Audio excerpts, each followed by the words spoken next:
Good afternoon, and thank you for joining us. This is The Future of Institutional Crypto Investments, a webinar from CoinDesk sponsored by Circle. And my name is Mark Hochstein. I'm the executive editor of CoinDesk. And for the next 45 minutes, we're going to be talking about the institutional adoption of crypto, and with a particular focus on the question of yield. And I am delighted to be joined by three CEOs of three of the most important and influential companies in the space. We are joined by Jeremy Allaire, CEO of Circle, Michael Moro, CEO of Genesis Trading, and Mike Belshe, CEO of the Custodian BitGo. So gentlemen, thank you so much for joining us today.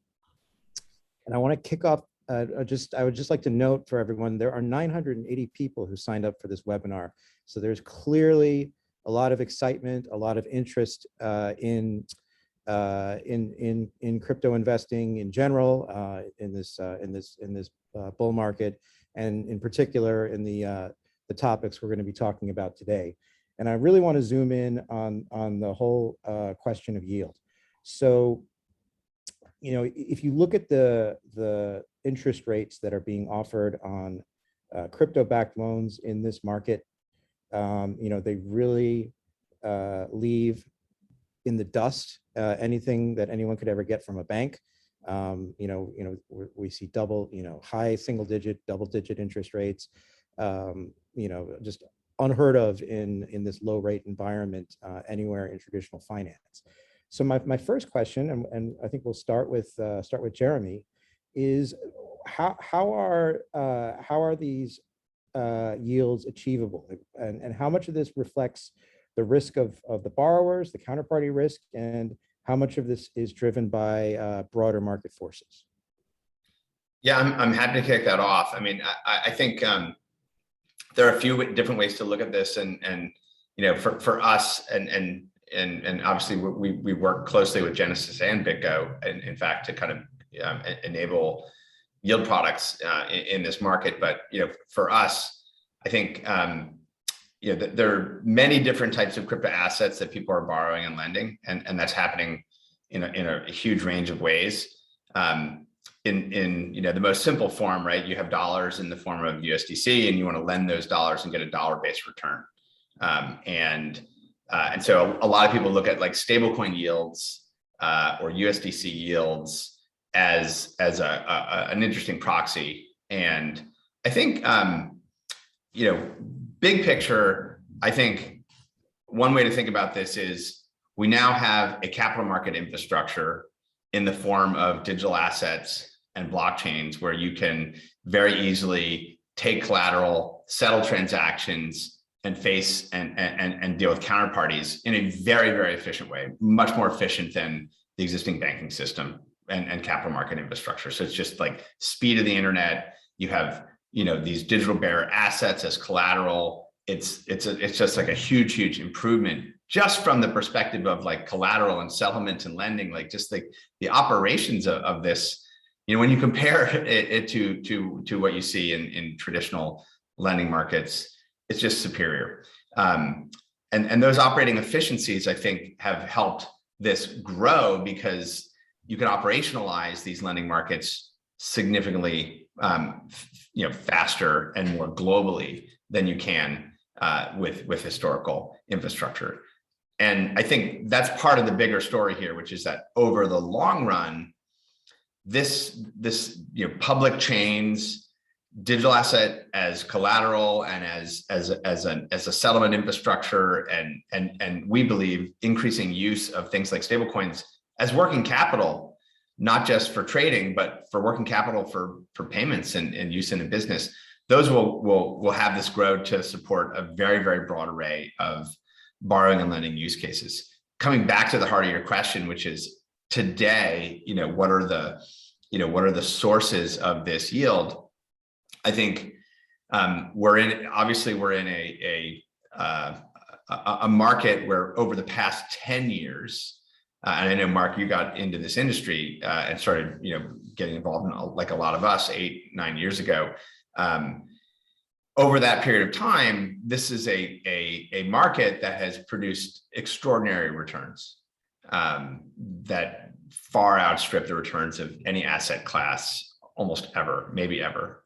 And so the appetite to put capital to work in these markets is fairly high. And the form of capital that people settle in is digital currency. Once you're in these markets and you operate in digital currency, you want to stay in digital currency. It's just a more efficient medium. So the demand for dollars and the demand for stablecoin like dollars is very, very high because people are making really strong returns. And so if they can, what might look like a high cost of capital to some people is actually a very reasonable cost of capital given what's actually happening out in the marketplace. And so at the end of the day, and I would say, Mike probably knows more about this than anyone here. You have a supply and demand. You have demand for digital dollars that is very, very strong. And it's very much indexed today, principally to the amount of market activity that's happening and the growth in these markets that's happening today. I want to turn to Michael Moro. One thing, coming from a traditional finance perspective, when people price loans for mortgages, for corporate bonds, the usual mechanism was, they talk about spreads. So there will be some kind of a benchmark, what they call a risk-free rate. It could be LIBOR, rest in peace. It could be the U.S. Treasury rates, but they'll take some sort of interest rate benchmark that is considered, a risk-free rate, and then depending on the risk of the borrower, they charge some spread on top of that. Is there anything like this in crypto? And if is there in terms of some kind of a benchmark to use for determining interest rates? And if not, do you expect that we might see one? So from a market perspective, no, there is no such thing as exists kind of in the marketplace today. I think the majority of the pricing that exists in kind of the crypto-backed lending market today is purely a supply and demand function, where the demand for dollars is extremely high. The supply of dollars within the ecosystem is low relative to the demand, and the clearing price, where kind of demand and the supply curves meet, happens to be in the 10% area or 15% area, which is obviously much, much higher than what you're kind of seeing in traditional markets. However, though, to your point, Mark, there is, let's say the clearing rate is 10%, just kind of for ease of use. There's a component here from the folks that are lending at 10% that are saying, okay, I'm lending into crypto, right? Into that marketplace. And so they're, just by doing that, I'm going to require some like crypto market risk premium, right? And whether that number is 5% or 7% or whatever that is, there is a component in there that is not yet standardized across kind of the capital providers to the space as to what that number is. But let's just say it's 6% today. And then relative to now, it's regardless of who I'm lending to, I'm charging a minimum of 6. And then you kind of layer on kind of the balance sheet and kind of the risk profile and the operations and all the credit spread concept that you're talking about, Mark, on top of the 6, which is why you might lend to 8% at one lender, 9% to another, as a differentiator of kind of that counterparty specific risk that you're thinking about. That ability to kind of do that analysis on what the right credit spreads might be doesn't exist yet, because one, no one has a public rating, right? Kind of in the public debt market that you might see that somebody's triple B versus double B versus triple C. You can kind of approximate spreads and what that is and kind of add that on to that risk market premium to kind of come up with a rate. And two, everyone, is basically a private company. Your balance sheets are not available publicly. And that kind of the individual lenders to the space. Now, if you do it in size, I'm sure you can get access to certain balance sheets, but the market overall can't, right? And so until there's some more like public disclosures and public companies that are now operating this space, it does kind of get to a difficult point to kind of gauge kind of counterparty by counterparty basis what that spread might look like. Gotcha. Mike Belshe, there's a term that gets thrown around quite a bit when we talk about crypto lending called rehypothecation. And it comes up a lot in these conversations. Maybe if you can explain what it is, but also how much of it actually is going on in crypto, and how much of a role does it have in the generous yields that we're seeing? Sure.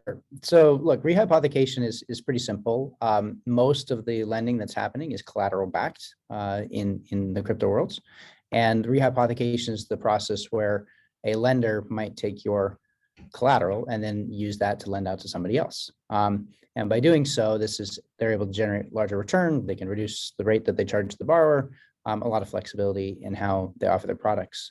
The great thing about blockchains, and where I hope that we get to in the coming years, is that, transparency. There's some that are very concerned about rehypothecation as almost a four-letter word, and certainly it can be abused. So we have seen other markets where this has become a problem outside of digital assets, and left unchecked, will the same thing happen in crypto? That's a question that's open. But I don't think it's either good nor bad by itself, so long as everyone knows what they're getting into. Of course, don't forget all your banks are rehypothecating all the time with your deposits.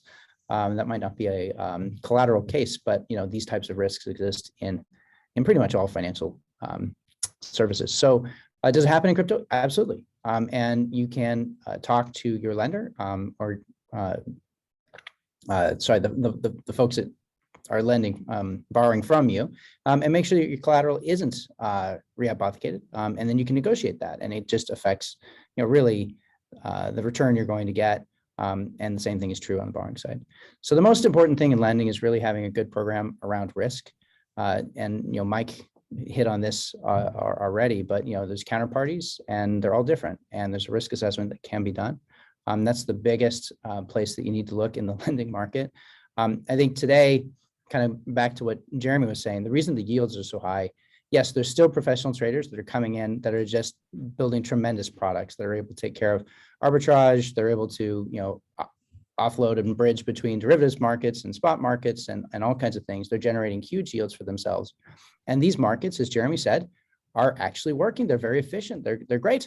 So there's pretty much an insatiable desire for more capital to come in. And ultimately, that's what's driving the high yield of these products if you're in the lending markets.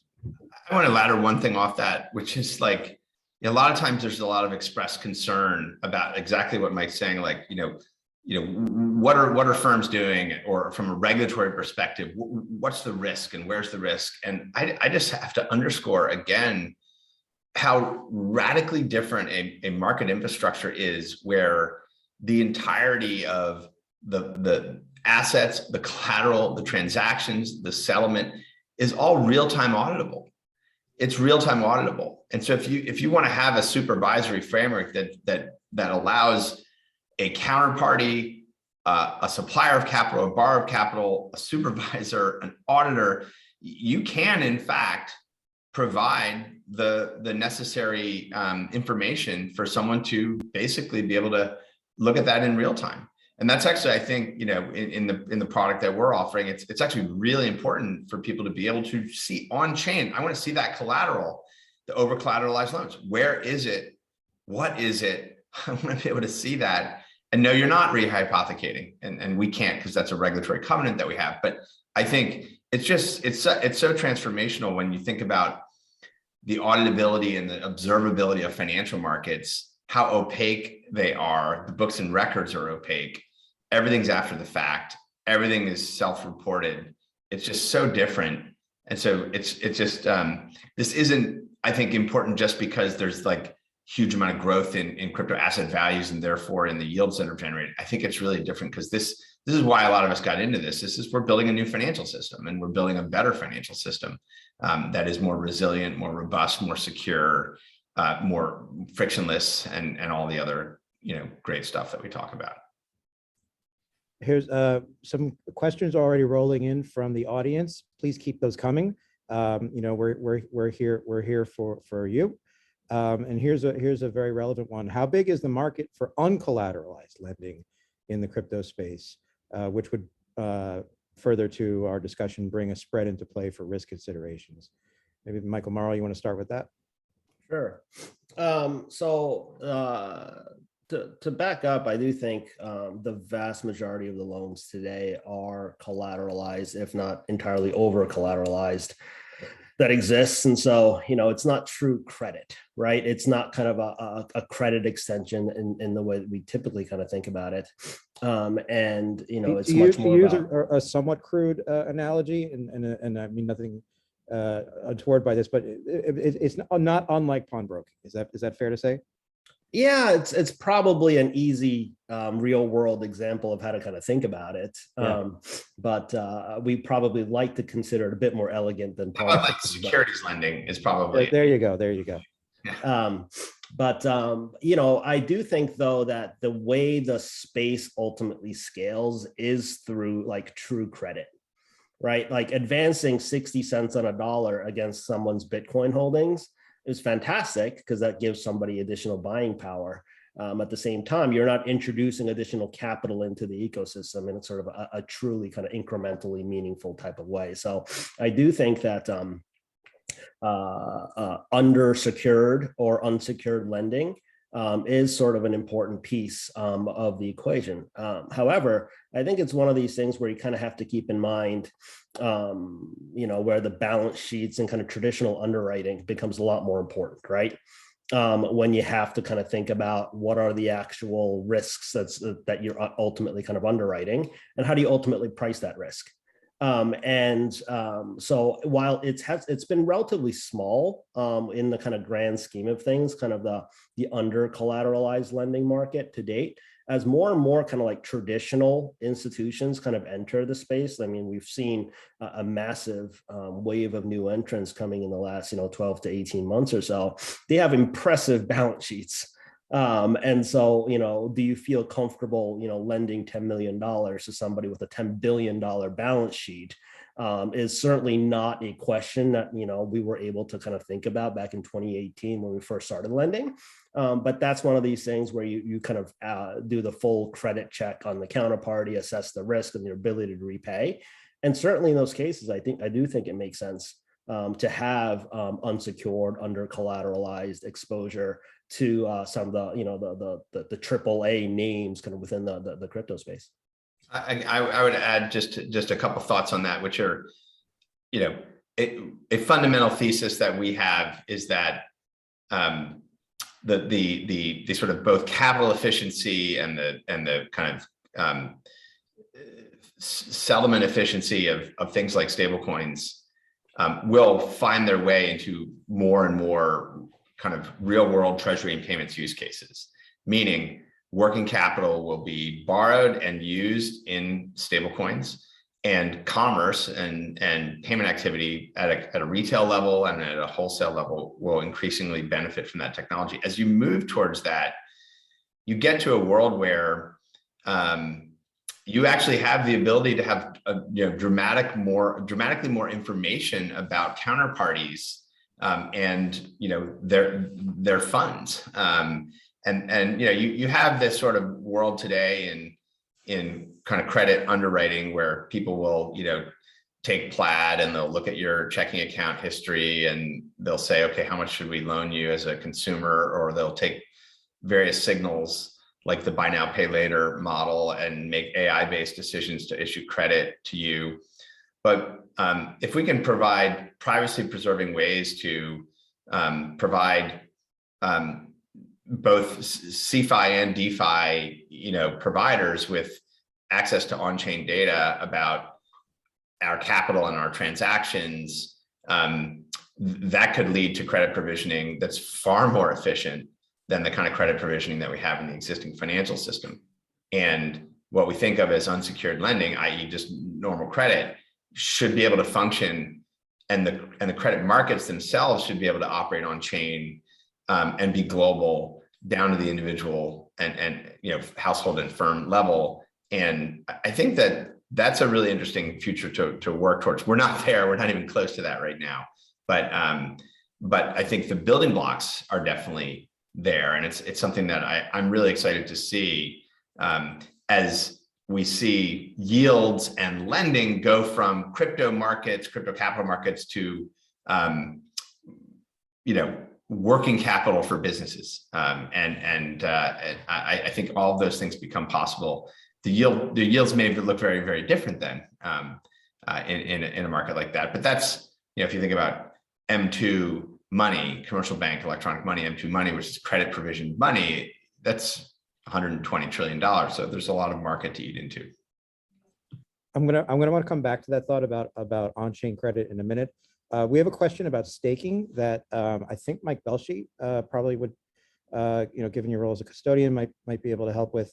I'm stumped personally. Why is staking currently limited to 365 days?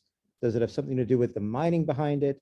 And do you see staking long-term as a possible vehicle to save for retirement? Well, let's see. Right now, staking is very exciting. There's a lot of different chains, a lot of different mechanisms to field that staking. And it looks like a return. By the way, you should actually look at it. Really what's happening is these are inflationary currencies that are distributing the inflation in an unfair way to those that are staking.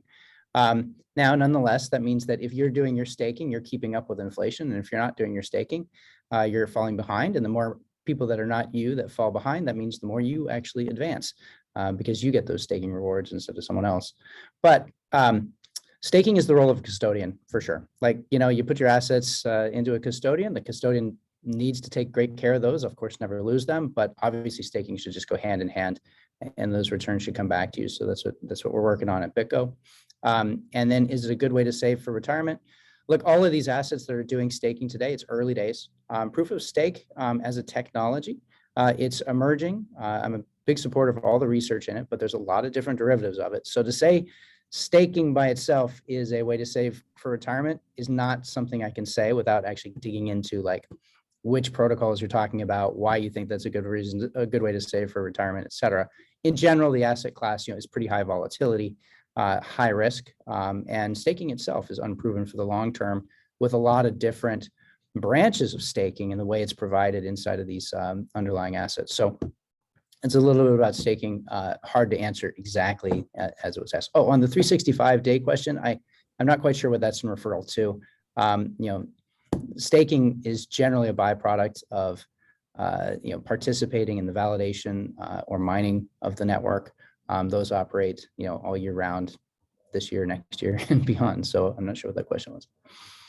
Yeah, I don't understand either. Hopefully that answered our audience members' question though. So I want to come back to what Jeremy was saying a minute ago about this future of credit markets operating on chain, because a few months ago I did an article in CoinDesk sort of talking about the potential for uncollateralized lending. And one thing that I was just sort of looking at was when you apply for unsecured credit in the normal traditional world right now, one of the downsides of that, at least if you have a sort of a crypto view of the world, is that you have to share a lot of personal information. You have to share a lot of PII, and you have these credit bureaus that are storing all this very sensitive information that they don't guard. We've seen they don't always guard very well. And anything to minimize the spread of PII, the sharing of PII, all else equal should be good. And one of the interesting projects out there, Aave, it's a DeFi protocol. They've been have this product called Credit Delegation that they've had for about a year now. That is sort of a very early form of unsecured lending in DeFi. And the founder has talked about this potential where you could judge potential borrowers' credit by their behavior on chain. And I thought that was a really powerful idea.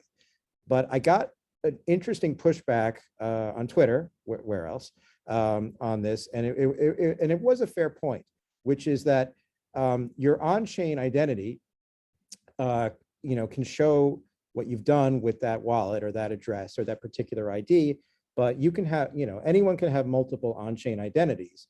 Whereas, in this credit bureau model that I am not particularly enamored of, that this legacy model we have, from a lender's perspective, a lender can see your entire financial activity, right? Because all the different lenders are reporting to a credit bureau. So whereas on chain, you either an entity or an individual can selectively reveal to the world through different addresses, different wallets, their behavior. So so the objection to my article, which I hope I'm articulating, was, well, it's all well and good that you don't have to share PII, but a lender needs to see your whole financial picture to make a truly informed credit decision. And that, cross default is a concept in traditional finance for a reason, or universal default, they used to say in credit cards. So I guess I would turn it back to Jeremy, like how again, like as tantalizing as the idea of, on-chain identities and on-chain borrowing and on-chain credit is, how much of a limitation is it that we wouldn't be able to see everything that's going on with a borrower's financial situation, given the nature of public blockchains like that? Yeah, I mean, I think it's a great point, and obviously there are quite a few projects that are leveraging both on-chain and off-chain data as signals to be able to make on-chain unsecured credit decisions or under collateralized credit decisions into DeFi protocols. It's something that we're tracking really closely, but there are also protocols like Maple Finance, which are basically using on-chain infrastructure as a way to make liquidity pools for lending available, to actually have known borrowers, but you're actually going offline to actually do the underwriting, much like Michael's team is doing offline underwriting, right? And so you're sort of in a hybrid world of sort of on-chain transparency and orchestration and execution and some offline other things. Now, I'm a big believer in the progression of this being kind of a hybrid world. I think that there are there is the appeal of a kind of self-contained universe where all of this can happen entirely online, and some of the objections that you raise are interesting ones. But I think in a hybrid model where you're dealing with certainly on-chain data about financial activity, but you're also using real-world identities that have cryptographic proofs that are presented on-chain. But also, I mean, oracles as a model are really powerful, and it depends on how far you want to go, right? There's enough data now being emitted by on-chain dexes that you can now use on-chain dexes as a pricing model, but they actually have underlying dependencies, for example, on oracles for certain other price data.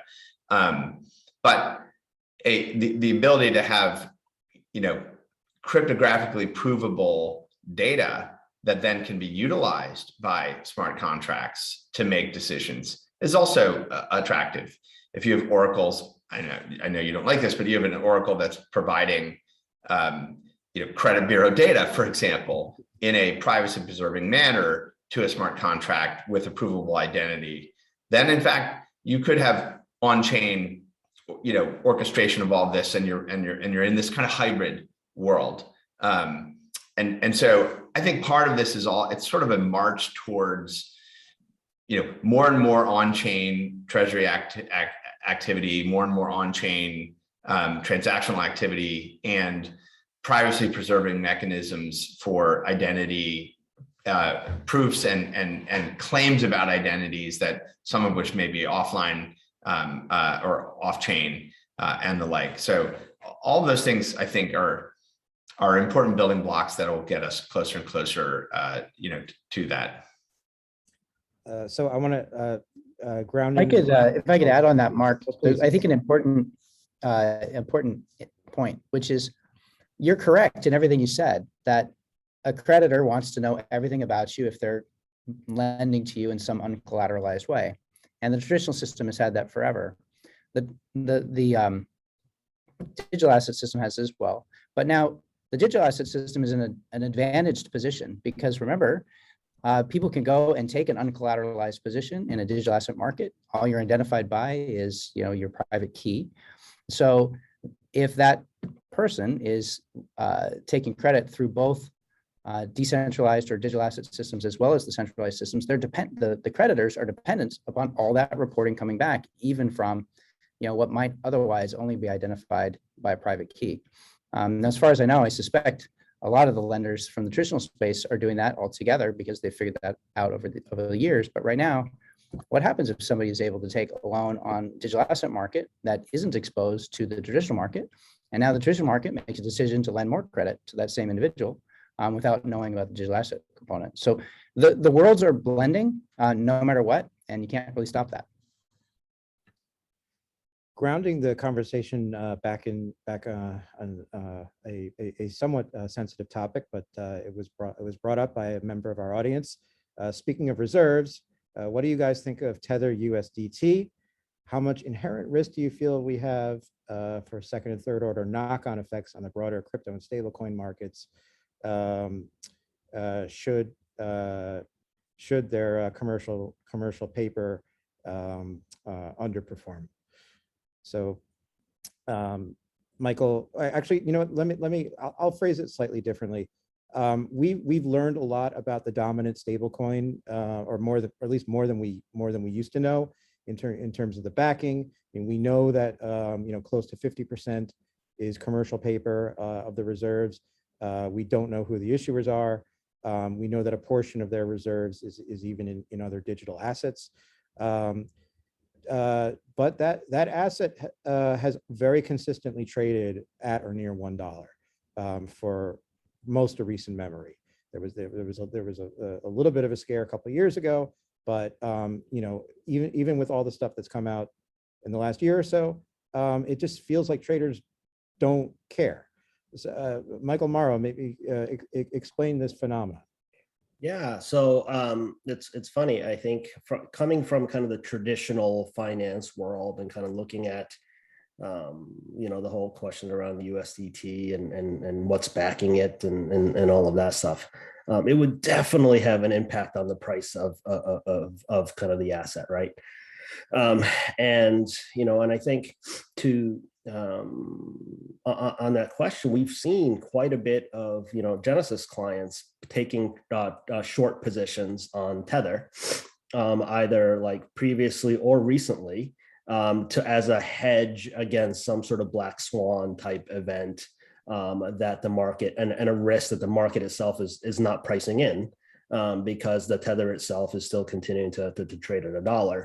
And because it doesn't really trade at a premium to the dollar very much, there isn't kind of that short squeeze scenario where you lose much kind of above the dollar. And so it seems like a one-way trade for a lot of kind of the institutional investors, as long as they're able to kind of pay the interest expense on the borrow, right? And on the other side, though, when I've spent some time over in Asia, and a few years ago, if you remember, the New York AG had come out with kind of analysis, and they said, somehow Tether only had like 65 cents on a dollar or whatever, kind of like backing each Tether token. And like it traded like you would think that, okay, the asset would trade at 65 cents, and then it didn't, right? It actually rallied to a premium based on that news. I went over to China. I kind of asked about it a few years ago, and they're like, it doesn't matter. If we think Tether is worth $1, then it's worth $1. Money is a belief system, and I believe that Tether itself is worth $1. Now, at some point, does that logic break down if the report had only said 10 cents on a dollar or 20 cents on a dollar rather than 65 cents on a dollar? Logic would dictate, yes, it should, but to them, it didn't. Ultimately, it doesn't matter because they are firmly of the view, and there's enough utility in Tether being worth $1. And so the market has been telling you for a very long time that it's worth $1. People have tried to kind of trade off of it and haven't been successful, but it is still an opportunity for a lot of institutional investors today that still, if it's worth $1, and it shouldn't be in their minds, then that is a trade opportunity and a risk that is currently not being priced correctly. I would add, and I have strong views on these topics, as you might expect, but I would just say at a high level, I think to ladder off something Mike shared is, for the things that I think to a traditional finance person are really problematic about Tether. It's opaque, it's offshore, it's unregulated, it's got a basket of risk that no one really understands. Those are features, not bugs, to a lot of people in China.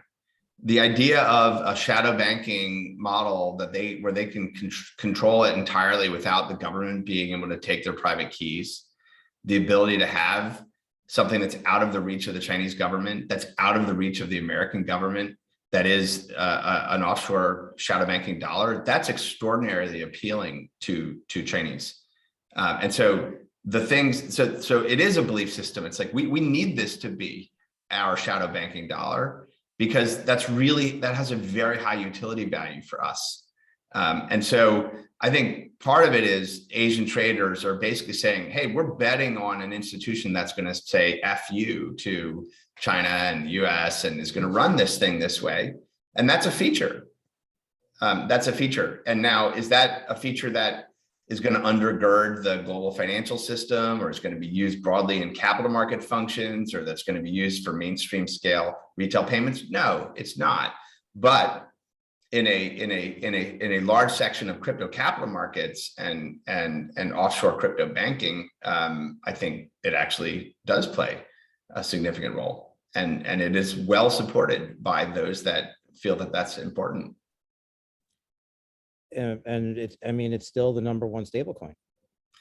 I would note that USDC has grown to nearly half the size, and is growing its market share very, very fast relative to others. While we're on the subject of transparency, I mean, this is, we've also seen a lot more transparency from over time from USDC. First the reserves, and then now that you're soon to go public, we see the balance sheet. Should stablecoin issuers be subject to the same disclosure requirements as, say, money market funds? Well, so a couple things. The first, and this is like often misunderstood, dollar stablecoins that are issued in the United States by regulated financial institutions are issued under banking supervision today, and they always have been. They're supervised by state banking supervisors. They're examined, they're audited, and there are legal requirements on the balance sheet. There are legal requirements on the reserves. There's consumer protection frameworks, insolvency frameworks. All this is in place and has been in place for over 3 years for all of the dollar stablecoins issued by regulated financial institutions in the United States. It's sort of like people kind of completely miss that fact, that there's somehow this thing that's happening that somehow just it's willy-nilly whatever these issuers want to do. No, state trust bank law and money transmission law provides a very clear framework. It's the same framework that's applied to the $35 to $40 billion held in PayPal balances, the maybe 10 billion in Square Cash App balances, and on, that no one is asking Dan Schulman, tell me about your reserves for PayPal balances. They don't need to, because guess what? There's bank examiners and auditors and laws that are saying there's a permissible set of things that you can do that have a liquidity mandate that the banking regulators have deemed to meet the redemption requirements of an electronic money stored value instrument. So that's in place and has been in place, and it's always been in place. And those are the protections that exist today. So no, I don't think that this should be money market funds. I think this is exactly what it is, which is it is a payment system innovation that's emerged out of the fintech laboratories of the US state banking regulators. Now, should it be upgraded to something else, as recommended by the Federal Reserve and the US Treasury Department this week? We do believe it should be upgraded, because these are becoming really large, handling trillions in transactions, potentially hundreds of billions, if not trillions of value stored in them. And it's not just like a peer-to-peer payment app. It's actually financial market infrastructure that people are building on, and capital market infrastructure people building on, and other financial institutions building on it. Then it likely ought to be supervised under the Fed and banking law. and have a very specific sort of reserve and liquidity covenants attached to it that may be bespoke to this industry. So we concur with that view, basically, and devils in the details, obviously. But I think it's important that people understand the real world grounding of this today, at least in the United States. And so the United States is actually quite advanced in having regulatory frameworks around this. We had a question about DeFi that I want to make sure that we address. We're almost at 45 minutes, but we're going to keep going until 5 because we've just got so many great questions and so much more to talk about. So, you know, do you guys think the high yields that we see in DeFi are going to continue, and for how long? I don't know if Mike Belshe. Let me take that. Yeah. Sure. Look, I think they're going to keep for a while. The market is early. There's certainly a lot of I would say low grade quality things out there. But you know, the industry is evolving. It's innovating in rates that, frankly, we may have never seen before in any software industry. A combination of globalism and you know, finally hitting a financial services sector that hasn't been invaded by software yet. So I think we're going to continue to see it for a while. It takes a lot of attention to detail to manage those, but you know, there's better and better tools. Because it's all automated, you're going to see a few people really come out as big winners because they've got a level of transparency. It's all on chains 24/7. They can do flash loans. There's going to be a lot of really clever things that happen. We're also going to see the downside of this new technology. We've seen a number of failures in smart contracts that have been deployed that are intended to generate yield. And when the principal disappears, it eats up all of that yield for, you know, many past years of goodness. So, you know, there's still a lot of evolution that's happening. I think this is all a natural process that happens with software. In the long run, yeah, I mean, it probably levels out as things really become commoditized, but you know, that's going to take decades. Michael Moro, how is this would apply to both DeFi and just crypto lending that goes through companies. How reliant are these yields on the fact that we're in a bull market? And what's the risk that these robust yields that we see would, you know, 12% so would drop to 1% or something like that in a bear? I mean, on the crypto side, we should differentiate like crypto lending versus kind of like the dollar, like the crypto backed lending of dollars. Yes. The crypto lending market, because there isn't a lot else to do with your Bitcoin, other than like buy, sell it, or hold it, lend it is kind of one opportunity. So I think there's a lot of crypto out there. The rates on crypto, Bitcoin is already kind of in the 1 to 3% area. So it's already kind of in that market. The dollar side of the equation, I cannot possibly see or foresee in the next 10 years getting to 1%. Part of that is kind of that crypto market risk premium that I mentioned at the head of the call. Unless somehow the crypto market becomes just like lending to the kind of the equities market or the FX market, I don't really see kind of the rates ultimately kind of coming down to that level. Number two, you can enter a bear market. But like the biggest function for me as to whether or not the price, I mean, the rate or I guess the money, the price of money coming down to even that is kind of the big banks, the traditional lenders starting to provide like tremendous amounts of capital to the space. And, you know, while we've seen some banks start to make loans into the space, and we're in conversations with lots of kind of the biggest banks in the world about trying to do something similar. It is going to take quite a long time for it. And frankly, the reason they're looking at it is because they can earn the high yields. If the yields were only 1 or 2%, they wouldn't even bother looking at this asset class from a returns perspective, right? Because the risk reward wouldn't be there for some of the biggest banks in the world. And so the rate being high is going to be a prerequisite for the supply to kind of come in. Then once the supply is in, it's possible that certainly over time, rates certainly come down. I do think rates will come down over time. But a bear market isn't necessarily going to plummet the interest rate in the dollar market.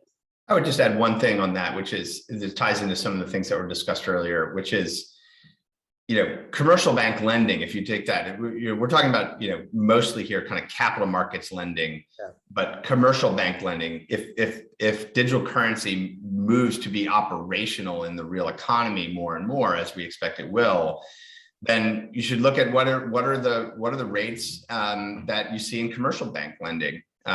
These are 4, 5, 6, 7, 8, 9% rates paid by borrowers, 17%, 20% paid by borrowers, where you are in terms of households versus firms, and net interest margins for banks at like 300 basis points. And so it's not like that's the at scale lending economy that exists today. And it's not like that's down at 1%, right? And so I think if you take traditional lending and you say, hey, we can do it here, you might be able to make the margin better, because you can do it more operationally efficient as well.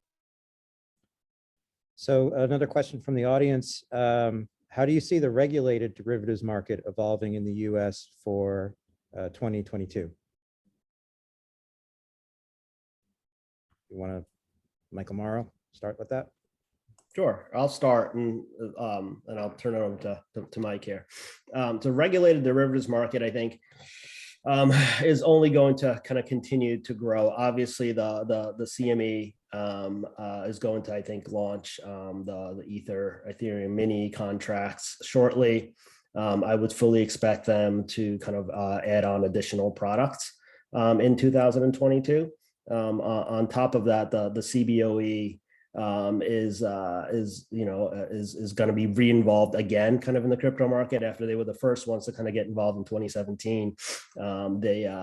They didn't catch was successful as kind of the CME product, and so they're now investing in RSX and kind of revitalizing kind of their crypto efforts that way. We had FTX kind of purchase LedgerX just a few weeks ago to kind of launch a US regulated derivatives market. And so I think we'll see a lot more regulated venues in the US continue to pop up, and as well as kind of create a whole number of different products within the space, which is all, again, all access products for, the institutional investors that can't touch crypto, but I'll be allowed to kind of get, at least kind of dollar exposure to the asset class, which is, again, a fantastic thing. Mike Belshe? Yeah, for the last few years, we've all been excited about the ever increasing institutional adoption, and it is happening. But I actually think that, the largest traditional firms are mostly going to miss the boat on digital assets. And for that reason, it's going to, we're going to see actually really strong derivatives markets, ETFs, et cetera. What's happening right now for the biggest guys is they're really struggling. They've got an innovator's dilemma of sorts, which is that they just can't quite understand this market and get direct exposure into it. So they're going to look for every arm's length approach that they can take. The derivatives market is fantastic. It fits within their existing tooling. They know how to sell it to their clients. They know how to use it. It needs to be bigger, obviously, as we've seen just this last week with the launch of the first futures ETF. But as the spot ETF comes online, which hopefully will be in the not too distant future as well, I think we're going to see a lot of traditional finance participate on those parts of the market, and they're going to be happy there. Their systems work, their teams can do their stuff, their sales teams are off, selling the exposure that they've been talking about. They can say that they're in on crypto. Really what they're getting at is the price exposure. But digital assets, crypto are going to continue to innovate and change, and they're going to really struggle. The DeFi products are going to emerge. New ways of using the asset class are going to emerge, and it's going to require that you either be in it or you're not in it. And so other than providing, access to price exposure, they're going to miss out on the rest. Nonetheless, big DeFi markets. That segues really interestingly to this question that just rolled in. What are the next steps the big banks are going to take to keep their customers from moving their capital to DeFi? We've seen total value locked go from 20 million to now 100 billion in 2 years' time. Are the banks starting to take notice? So I'll just continue on that. Look, they're taking notice for sure. They're struggling still with Bitcoin. So we're not talking DeFi yet. Right. They're still like kind of the basics. And I know every bank on the planet has a proof of concept as a team. They're working on it. They're working on it hard. They're sincerely working on it. But that's a big difference from actually launching and taking the risk that it's going to work with your regulator. And I'm not sure very many of them are actually going to really do that in size. I think most of them are going to miss.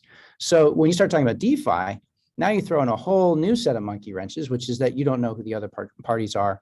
And often, the exposure on the security side is weak. The decentralized nature of where we're doing smart contracts is not the same as what we're doing in the Bitcoin world. Anyway, DeFi, they'd love to participate. They have no idea how to participate. It's going to be a while. That I think takes us back to the comment that Jeremy made earlier about this sort of hybrid system emerging. Again with Aave, there was some controversy with Aave, with their Aave Arc, which sort of had a permission component to it, and this was seen as heretical within the crypto community, within the DeFi community, but it just appears to be a prerequisite for institutional participation. Yeah, I have a lot to say about this. I mean, my view is, the benefit, if you're an institution, the ability to face counterparties directly for liquidity in a market that's directly on the internet with instant settlement, with the ability to kind of face off with collateral in very, very efficient ways, is extraordinary. And the market structures that are being built in decentralized finance are really innovative.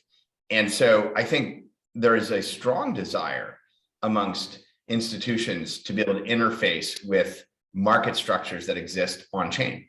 I think, and therefore, I think that the amount of institutional capital would be there, but you need mechanisms to have cryptographic proof of counterparties and identities. And you need to be able to have that work in a way which can interface with a smart contract or a set of smart contract protocols. And so I think we're seeing really interesting work happening in that space. I don't think the whitelisting of pools is necessarily a scalable model. I think there needs to be models where there are kind of credible identity issuers that are financial institutions, where you have credentials that can be utilized in custodial, non-custodial, software, hardware, other models that then can present themselves to these types of wallets and smart contracts and allow for safe interaction with that liquidity. So I think that's a big building block. I think that's a big theme we'll see in 2022, is that build out of that kind of infrastructure. And I think you'll see protocols that basically say, no, we're gonna remain entirely pseudonymous, so to speak. And I think you're gonna see more and more protocols that have options for facing credentialed counterparties, but we're in very, very strong privacy preserving manners. And you're gonna see hybrids. And that'll really be a test for further institutional participation in decentralized market structures. I want to get back to a comment Mike Belshe made a couple minutes ago about how these traditional players, some of them are still just trying to wrap their heads around Bitcoin. When you talk to institutions about Bitcoin, what's the thesis that's getting them interested? Are they thinking of it in terms of this inflation hedge as digital gold? Is that the narrative, or is it just that they're looking for alpha wherever they can find it in this this low rate environment? I think they're responding to their clients is the primary driver. Inside of the large institutions, you're always going to find three groups of people. You're going to find a few people that are they get it. They might think it's an inflation hedge. They might see it as a number of other beneficial components towards the future of finance. But you're going to find a lot of people that are really concerned about it in that same organization. And then you're going to find a lot of undecided people. And the people that have a conviction, either pro or con, are going to fight, and they fight for a long time. And so what wins the fight is when your clients are screaming, I need my access to the new future of finance. And that's what's happening. Every time we see one of these rallies, they get a lot of calls from their clients. And so it kind of ends the internal debate, and instead it becomes, what does the customer need and how do we surface that demand? They're desperately afraid of having a competitor show up and say, we get it, Bitcoin, we love Bitcoin, we're going to adopt it. And so they'll put out those messages to make sure that they don't lose any clients. But yeah, so if you're into Bitcoin, you should continue to push and ask every single one of the financial institutions you interface with. If you support Bitcoin, just keep asking. In a similar vein, Mark, there's a lot of banks that I've spoken to that are like, we really, really, really want to be the first to be second. Right. Like, and it's a common theme kind of across a whole bunch of different banks. And so, none of them, for lots of different reasons, I'm sure kind of regulatory not being the least of their concerns as to why they wouldn't want to be the pioneer here. But they know, to Mike's point, that they don't want to be left behind. And so they describe themselves as very, very fast followers. But somebody has to kind of break through, right? Somebody has to kind of ultimately be the first one to kind of make it work, and we'll see what happens. We are almost out of time. So to wrap it up, this is coming out of left field. I'm going to ask each panelist to make a fearless prediction for 2022. Let's start with Mike Belshe. We'll see a Fortune 500 company with its own token. Wow. Michael Moro, fearless prediction for 2022. Oh boy. I would expect 5 additional countries around the world to pull the El Salvador. Wow, 5. What do you think is going to drive that? I think, certainly the questions about moving away from a US dollar reserve, I think is kind of resonating with a lot of different countries around the world. And frankly, I do think that, El Salvador has kind of garnered quite a bit of goodwill from certainly kind of the crypto community, and certainly having, the buy the dip mentality and having profits to kind of show for the risks that they've taken. And they recently announced that they're going to build, 20 additional schools within the country with the profits that they made off of Bitcoin. All of that kind of stuff, I think, is a narrative that can easily fit into a number of different countries around the world. So look for a lot more laser eyes on heads of state here ahead. And last but definitely not least, Jeremy Allaire of Circle, fearless prediction for 2022. Sure. So can I make 2? Please. All right. So I actually want to concur a little bit with the last one, which is to say, I think multiple, kind of group of 30 countries will hold Bitcoin on their central bank balance sheets. So I don't think it's just going to be the El Salvadors. I actually think we'll see experiments with holding Bitcoin in larger countries. That may not be a legal tender, but I think as a reserve currency asset, because I think Bitcoin will actually exceed the pound and the yen as in value, and so I think you'll see more of that. The other is, I think you'll see some of the biggest retailers in the world accept stablecoins as a payment option in 2022, and so we'll start to see that bridging from into more mainstream payments as a result of that. Well, we'll have to come back in a year's time and see how all these predictions played out. But this has been a fantastic conversation. I want to thank Mike Belshe of BitGo, Michael Moro of Genesis Trading, and Jeremy Allaire, CEO of Circle, for really sharing a lot of insights.